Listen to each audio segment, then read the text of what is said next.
Hi வணக்கம் sir. இப்போ பார்த்து பார்த்தீங்கன்னா வியட்நாம் ஜாக்கு பார்த்தீங்கன்னா இல்லை 2 இயர்ஸ் பிளான்ட்டு 50 கேஜி கவரில் 6 ஃபீட்டுக்கு மேலே இருக்குது. மேக்ஸிமம் 7 ஃபீட் ஹைட்லாம் இருக்குது. ஸோ இது வேணுன்றதுக்கு பார்த்தீங்கன்னா நிறைய பேர் விவசாயத்துக்கெல்லாம் ஃபாலோ பண்ணுறாங்க. அதிகமாக நடுவாங்க. ஏன்னா குயிக்காகவே பழம் வந்துடும். அதுவும் இல்லாமல் இது ஆல் சீசன் ஜாக் ஃப்ரூட்.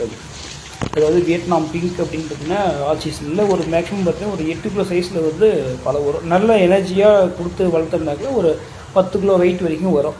இது பழம் பார்த்திங்கன்னா அவ்வளோ டேஸ்ட்டாக இருக்கும். ஃபுல்லாகவே இந்த பொய்யான ஒரு சுவைக்கெல்லாம் போகாது. அந்த அளவுக்கு ஃபுல்லாகவே அந்த பழத்தோட பழம் மட்டும்தான் இருக்கும். இப்போ சின்ன சீட்லேருந்து பிஞ்சு வைக்க ஆரம்பிச்சிடும்.